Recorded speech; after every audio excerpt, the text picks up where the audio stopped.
तो गाइज़ ये देखो उदयपुर के सुंदर सुंदर किले जो कि बहुत पुराने टाइम के थे, और हम लोग निकल चुके थे झील देखने के लिए। और ये आ गई थी फतेह सागर झील, और यहाँ पे आके इतनी ठंडी हवा चल रही थी। देखो दूर दूर तक सिर्फ पानी ही पानी था यहाँ पे।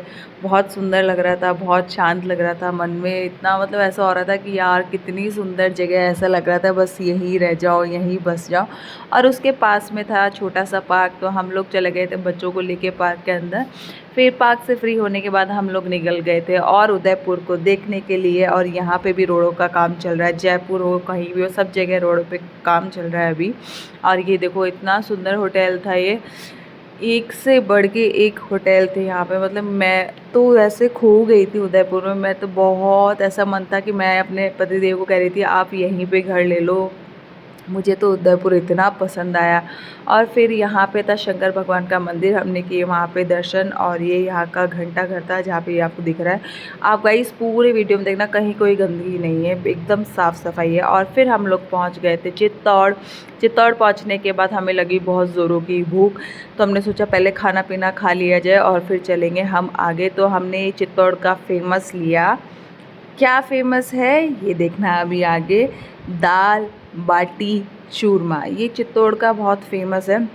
गर्मी बहुत थी लेकिन हमें भूख भी बहुत लग रही थी, तो हमने सोचा क्यों ना दाल बाटी यहाँ का टेस्ट किया जाए। और ये अंकल ने बहुत सारा घी डाला, बहुत सारी दाल डाली, और इसके साथ 2-3 तरह की मिर्च वगैरह भी लेके आए थे। और खा पी के हम लोग निकल चुके थे फिर से अपने सफ़र के लिए। और बीच में हम लोगों ने पी कोल्ड ड्रिंक, क्योंकि हमने गलत टाइम पे खाना खाया था तो कोल्ड ड्रिंक पीना ज़रूरी था। और ये देखो हम लोग पहुँच रहे थे सांवरिया सेठ। हाँ जी, मेन रीज़न मेरा यही था, जहाँ मुझे जाना था वो था सांवरिया सेठ के दर्शन करने। तो बस उसी दर्शन के लिए मैं बहुत टाइम से वेट कर रही थी, बहुत मन था इनका दर्शन करने का। और ये था यहाँ का छोटा सा बाज़ार। हमने सोचा पहले हम लोग दर्शन करके आते हैं और उसके बाद हम ये जो भी चीज़ लेनी है वो लेंगे। और यहाँ मेरी बहन है, देखो इनको गर्मी लग रही थी, ये देखो बहुत सुंदर सुंदर मूर्त थी यार। फिर हम लोगों ने प्रसाद लिया, लेकिन हमें पता नहीं था कि वहाँ पे प्रसाद नहीं चढ़ाया जाता, हमने सिर्फ ले लिया था। और यहाँ मेरे पतिदेव अपनी मस्ती में चल रहे थे। और ये देखो फिर हमें मिल गए थे राधे राधे वाले भैया, जो छोटे छोटे बच्चे थे उन्हें हमें टीका लगाया, बोल दीदी टीका लगवा के जाओ। तो हम लोग सभी लोगों ने राधे राधे नाम का टीका लगाया और हम फिर निकल गए दर्शन के लिए। और यहाँ जब हम आए तो यार यहाँ आज के दिन थी 11, मतलब जब हम लोग गए थे तो इतनी ज़्यादा भीड़ हो रही थी, इतनी ज़्यादा भीड़ हो रही थी कि नंबर आना। और फिर उस भीड़ को पीछे छोड़ के हम लोग निकल चुके थे आगे, और सिर्फ बाबा के जयकारे लगा के हम लोग चले जा रहे थे। और ये देखो जैसे जैसे मंदिर पास में आ रहा था तो बस ऐसी इच्छा थी कि बस जल्दी से प्रभु के दर्शन हो जाएं। क्योंकि एक रहता है ना, बहुत टाइम से आप जिस चीज़ की इच्छा करते हो वो एक बार अगर आपके सामने आ रही है तो बस मन ऐसा हो रहा था कि बस जल्दी से दर्शन होए, जल्दी से दर्शन होए। इतना वेट कर रहे थे, इतना भीड़ भड़ाके में इधर उधर, मतलब क्या बताऊँ यार, ये खुशी बहुत अलग खुशी। कभी सोचा नहीं था कि इनके दर्शन करूँगी, पर उन्होंने मुझे बुलाया तो मैं चली उनके दर पे।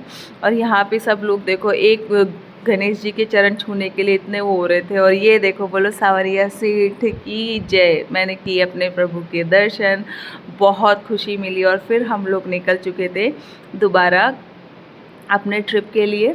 और पतिदेव रह गए थे वहाँ, क्योंकि पतिदेव को अपने स्लीपर का ध्यान रखना था। और फिर हम लोगों ने अपने बनाए प्यारे प्यारे से घर। ऐसे बोलते हैं ना, आप प्रभु के दर पे जा रहे तो अपने मन का घर बना के आओ, वो ज़रूर पूरा होगा। तो हम लोगों ने भी हमारे मन का घर बनाए थे। देखो कितनी आस्था है लोगों के मन में, मतलब पूरा एरिया वो पूरा भरा हुआ था लोगों की आस्थाओं से, उनके घरों से। और फिर हम लोग आ गए थे, यहाँ बैठ गए थे। और यहाँ गौ माता के लिए सब लोगों को एक साइन करना था तो वो कर लिए थे। उसके बाद हम लोग निकल चुके थे और यहाँ हम लोगों ने पिया बहुत शानदार सोडा, क्योंकि हमें लगी थी बहुत ज़ोरों से प्यास। और फिर हम निकले आगे।